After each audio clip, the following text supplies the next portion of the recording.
Hello and good morning, everyone. I very much appreciate Ruth's introduction. So, as she mentioned, I work with Covering Florida. Covering Florida is the statewide Navigator program here. Now, some of you may be wondering why my shirt says the University of South Florida. So, in the state of Florida, the federal funds that come from the Affordable Care Act actually flow through the University of South Florida College of Public Health, which is coincidentally where I got my Master's of Public Health in. So it was just kind of a natural transition for me. I was really happy to be a part of the program while I was a graduate student, and so now I am a part of that program, and I love helping people with health insurance. I know it can be really exciting talking about deductibles and premiums, but that's why you have nerds like me who love to talk about that kind of stuff. So yeah, I'm gonna go ahead and get right into it. Navigators and how we interact with the healthcare marketplace. So, first and foremost, what is a navigator? So, navigators are all CMS certified sisters. We have to take a certification online before we are allowed to help any of our consumers. And essentially what we act as it's free help enrolling in health insurance, mostly on the marketplace. And that's why the fundings come from the Affordable Care Act.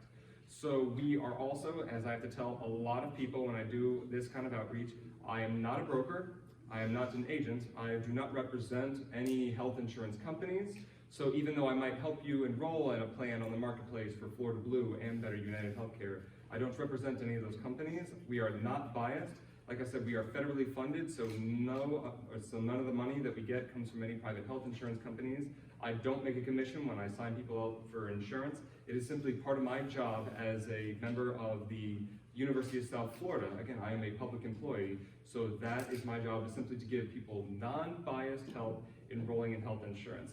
And if anybody has ever been to healthcare.gov, you know that it can be a little confusing at times. So oftentimes when people come into my office or I meet them virtually over a Teams meeting, sometimes I'm starting from square one. I've got a lot of people who have never had health insurance before. They don't know anything about health insurance. Maybe they have only been in the United States for a brief time. A lot of people are new to Florida.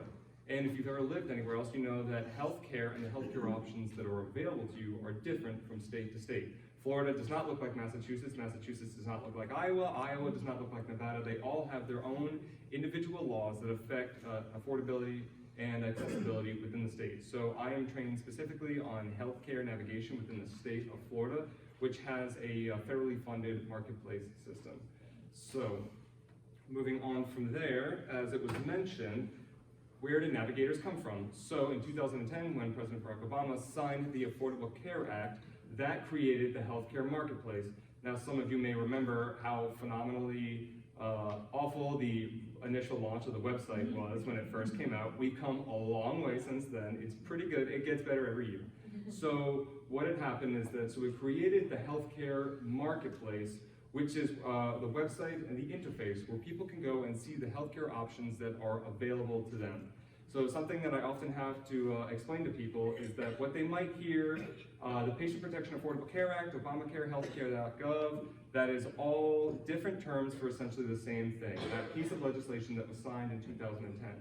But a lot of people, they might mistake the term Obamacare for an actual health plan policy, which is not. So as part of the original policy, there was a public option that was a piece of the legislation, but at the very last minute, that got taken out. And so what we were left with is simply getting people easier and better access to health plans. There were also some important protections that were part of the ACA, most notably that people can stay on their parents' health insurance at the age of 26. So I have a lot of 26-year-olds who come into my office and panicking because they've never heard of a premium before and they've never had to pay one before. But also it prevents health insurance companies from discriminating people who have pre-existing conditions, which for me, as an insulin-dependent type 1 diabetic, was a very important part of the legislation for me. So I also get a lot of people who come up and ask me, Rory, I have diabetes, or I've got cancer, or I have this condition. Will that affect my ability to get health insurance? And I said, no, it is now against the law for a health insurance company to discriminate against you for any of those pre-existing conditions. So never let any sort of illness dissuade you or let anybody have that dissuade them from getting the health insurance, because you are now protected by that law. So, and that's why I always like to put at the bottom again, though, there is no federal public option created by the law. Maybe one day, but from the ACA, the way it was signed. Again, it's mostly as an interface. So moving on from there. So there are three main types of the state health insurance plans. So the top one there, which is going to be your state-based marketplace plan, that's where actually the states have taken more of an active role in helping people enroll for their health insurance plans. And the interfaces there are actually, if you go to healthcare.gov and you try to enroll in one of those states, for a couple that come to mind, Massachusetts, Minnesota, Washington, they will have the state-based marketplaces where they have actually created their own infrastructure to help people enroll for health insurance. Then moving on to the next one, where Arkansas, Oregon, and Virginia have a bit of a mixture. They've got state-based marketplaces that run off the federal platform. So they've got some involvement in helping people enroll for health insurance, but it's using the platform that was created by the ACA.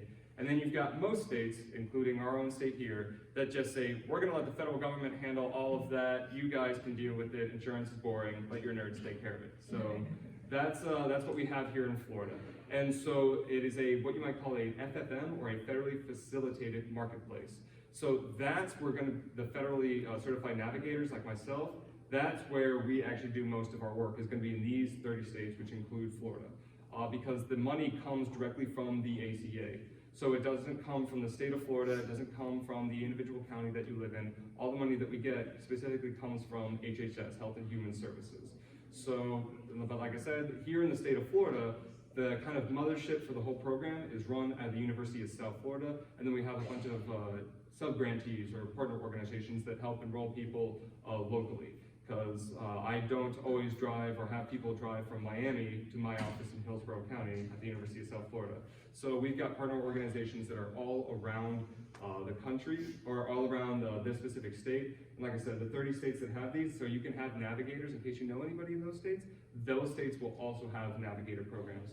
Obviously I'm biased, I think Florida has got one of the most exceptional, considering that we are one of the largest states and we are a growing state. We have stayed quite busy, especially during this open enrollment period. And like I said, I have a lot of people who are moving to this state from California, from New York, from Massachusetts, who don't realize that Florida looks very different from where they're from. And so that's why the navigators exist, to help navigate people who are new to Florida's healthcare system. So, and you guys, actually your regional partner that works as part of the national consortium, that's going to be the Health Planning Council of Southwest Florida. So, like I said, whereas the federal grants originally flowed through the University of South Florida, they then flow from us to our partners around the state. So you can see there, Manatee County, your little neck of the woods, you're represented by the Health Planning Council of Southwest Florida. So you actually have a local navigator team that's a little bit closer to you. And so they enroll Southwest Florida. And I was actually doing a little bit of investigating on their website to see, about their interface and how you can get a hold of their navigators. So I did put the phone number down there in case anybody is interested. I can always get that information to you afterwards. But also going to their website, they do a lot more than just enrollments. So you have to search a little bit to find specifically their ACA Navigator program, but that's what they're there to do. So, and of course you can always contact headquarters, and that would be me, and we can always get you in contact with your local partner. And it's always good to have a navigator in your local area, because along with just the general healthcare.gov and the federal marketplace policy options that are available, you also might have some local options that are available to you that people like myself who are in Hillsborough County might not be aware of. So a good example, in Hillsborough County, we have the Hillsborough County Health Plan. That doesn't exist for people who don't reside within that county. You might have that here in Manatee County, but I wouldn't know and I'm not familiar with it. So that's typically why we're going to be getting you in contact with one of your local navigators, somebody who's a little bit more familiar, like I said, with your neck of the woods. Moving on, so who can access navigator services? Anyone and everybody. So like I said, we are federally funded. It never costs you anything to meet with a navigator. And a lot of people shy away when I say, oh, well, let me set you up an appointment. And they say, oh, okay, well, no, I can't afford that. It never costs you anything to meet with a navigator. It never costs you anything to call a navigator. You can come into the office. We offer appointments by telephone or virtually. We are there for you. As I like to say, we are here to help, and the help is always free. Again, that's something I have to explain to people a lot of times who assume that I'm a broker because I'm talking about health insurance, because perhaps the only people who have ever been interested in talking about health insurance are brokers. So, like I said, I'm one of those nerds who studied public health, and I do it because I love signing people up for health insurance. So talk to me about deductibles, talk to me about co-pays, I love that stuff. So I'm really interesting at cocktail parties, I promise. So that's what the Navigator programs are going to specialize in. There are some Navigator programs that will be able to help you with Medicaid enrollments. This time of the year, we are getting a lot of calls in about Medicaid applications. Now, Medicaid eligibility is not determined at the federal level. So Medicaid is an interesting program because it's part federal, part state, but the states really do most of the administration. Here in the state of Florida, your eligibility is determined by DCF, the Department of Children and Families. So you can't go on to healthcare.gov and automatically try to apply for Medicaid and expect the results to come out quite as quick as it would be on healthcare.gov. So that's something that I would often have to refer people. You have to go to DCF, but the disbursements are actually handled by ACA. So Medicaid in the state of Florida is a little bit confusing. There are some Navigator programs and some Navigators in the state who, whether they go out of their way to learn Medicaid, or there's actually, I believe, some grants where people specialize in Medicaid enrollments. But that's its own world. Like I said, most of what Navigators do is going to be the federally funded healthcare.gov. So but then I also get a lot of calls about Medicare. Now Medicare is a federally funded program that is equal in all 50 states. So the states really don't touch that, but if you do need help navigating Medicare, I get a lot of calls and a lot of questions. Well, Rory, I'm interested maybe in a Medicare Advantage plan or getting Medicare Part D. How do I go about that? I'm not an expert, but thankfully there are experts here in the state of Florida, and they will help you for free. They call themselves counselors, not quite navigators, but essentially they work in the same way in that it is a free service to anybody who's interested, and that's going to be the SHINE, which is the Servicing Health Insurance Needs of Elders. They're run by the Florida Department of Elder Affairs. So if anybody ever has any questions about Medicare, you can go to them. Although I have had to explain to people, I just had a call yesterday where somebody was trying to sign up for health insurance, and it got to the point where I had to ask them their age, and they had mentioned, well, I'm 80 years old. And to those of you who don't know, once you hit the age of 65 in the United States, assuming that you qualify, you are eligible for Medicare. But there's a lot of people who never go see doctors, they never interact unless they absolutely have to with the health insurance system. So no one had ever told them, you already have health insurance. You paid for this your entire life to get Medicare services. So doing outreach is something that we like to do, just letting people know, like, hey, these services exist. Because a lot of people, they don't like to bother with it, and we understand how dissuading it can be when you have to go see a doctor, you've got insurance issues.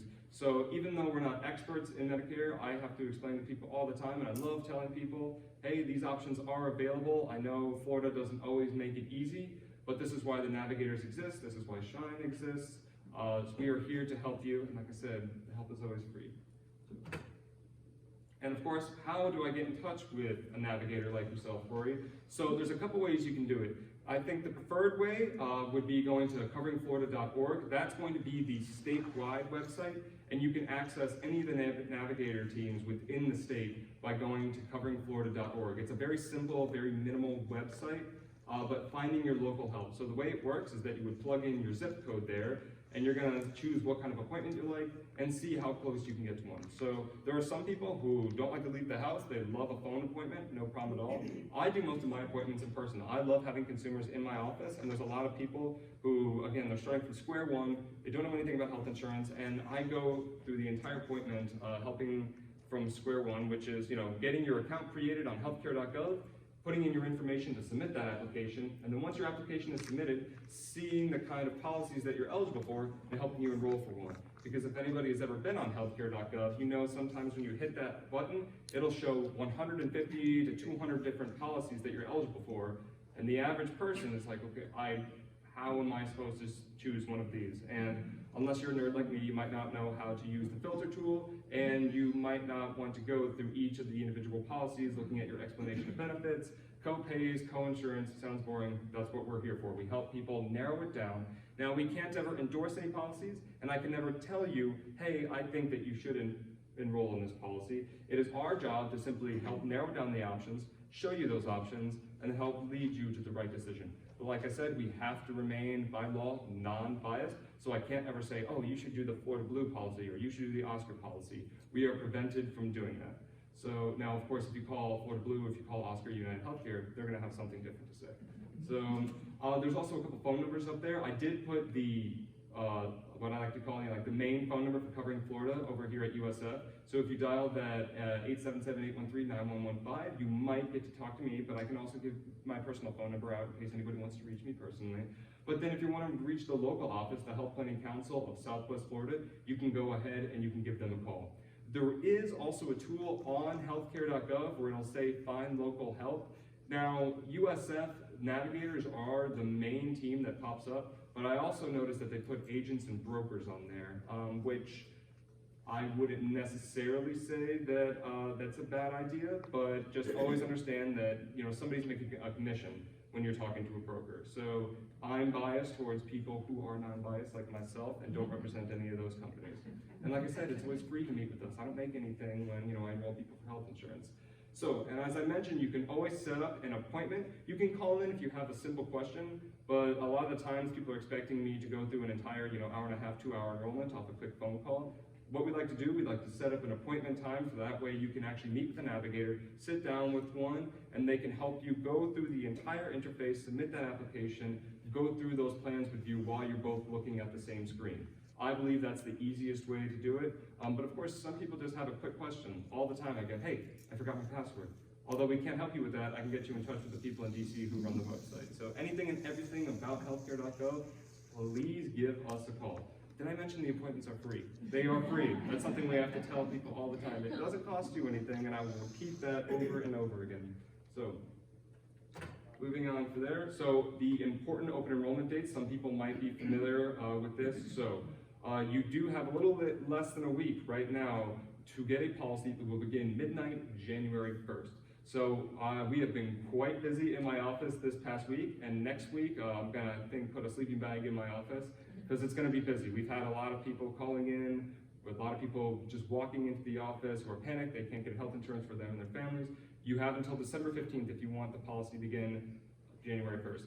Now, if you miss the boat on that date, not the end of the world. From December 16th up until January 15th, yes, should know these dates, up until January 15th, you can still enroll in a healthcare policy. It just won't begin until February 1st. So when that happens, I tell people, okay, you're not gonna have coverage in January, so not the time to go jet skiing or mountain climbing. Stay in your home as much as you can, don't do anything risky. I don't like it when people have lapses in coverage. We try to minimize that as much as we can. But we're also working, with people, real people, and a lot of people don't know these sorts of dates. We do our best to educate them, so each and every day, if one more person learns about healthcare, then I've done my job. So again, please do not wait. If you know anybody that is needing health insurance, is on the fence, push them over the fence. Make sure that they get health insurance. And of course, people oftentimes, I talk to a lot of college students who are in their 20s, say, oh, do I really need it? You never know what's gonna happen. You could always get an unwelcome diagnosis. You could break your arm. For me, it was a type 1 diabetes diagnosis. Thankfully, I had my health insurance. You never really know what life is going to throw at you. That's why you have the insurance. So, and here in the state of Florida, we make it obligatory to have car insurance, but not health insurance. So I say, do you care more about your car or more about your health? And then along with that, so this is open enrollment period, but I do like to let people know about special enrollment periods because a lot of people think that, oh, I can only enroll in insurance from November 1st up until January 15th. Actually, if something big happens in your life, you'll likely qualify for a special enrollment period. So a lot of the ones that I've seen this year in particular, a lot of people who have moved to the state of Florida. So if you're moving from Pennsylvania or New York, I can guarantee you that those companies in Pennsylvania and New York are not going to be interested in paying for your care down here in the state of Florida. So you have to get new insurance, and you can always do that on the healthcare marketplace within, there's a certain amount of time that you have to do it. So I tell people, do it right away. Don't wait to get health insurance.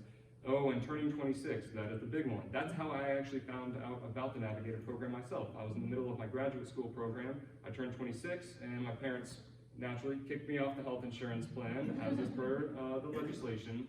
And as a type 1 diabetic, I was a little bit panicked. How am I going to afford insulin, glucose monitors, all my endocrinologist visits? So the College of Public Health was like, hold on, we've actually got a program here that will help you enroll in health insurance. And it was really great to walk into an office, meet with one of the navigators, and leave with a health insurance policy. That's a great feeling. It's also my favorite part of my job is when I can tell people that they now have health insurance. Or if you have a child, that's another big life event. If you're adding a dependent onto your income tax, that's a big life event. You can get them insured on healthcare.gov, and you don't have to wait within that couple month span at the end of the year. Something I do like to let people know though, and this is something that I have to explain to people who have called me with this issue, getting a severe diagnosis does not qualify as a special life event. It is unfortunate reality, but if you get diagnosed with cancer or some other serious disease, that doesn't mean you can automatically go on to healthcare.gov and enroll in a policy. I would love to see that change, but with the reality, that's the way that the legislation currently works. So I tell people, don't wait for that to happen to get your health insurance. Make sure that you are covered. So, and with that, I really want to say thank you guys, and I appreciate you so much for letting me come and speak today. That is my personal or my work phone number in case anybody wants to reach me directly. You can also write me a lovely letter at rory.noonan@usn.edu. And if there are any quick questions, obviously I'll be hanging around for a little bit after everyone's done speaking, but if you have any quick questions, I would love to answer them. I have a question. Yes. The states you mentioned that have like other programs that are slightly more involved, and then the other ones, like those 3 states, does that mean that the state is also putting money towards those initiatives that they have, or is it just they're more involved? That's a good question. So it's a little bit of both. They are more involved in actually helping people enroll in health insurance, and they actually will oftentimes have their own interfaces. Like they'll have their own website set up, their own infrastructure set up to help people enroll in insurance.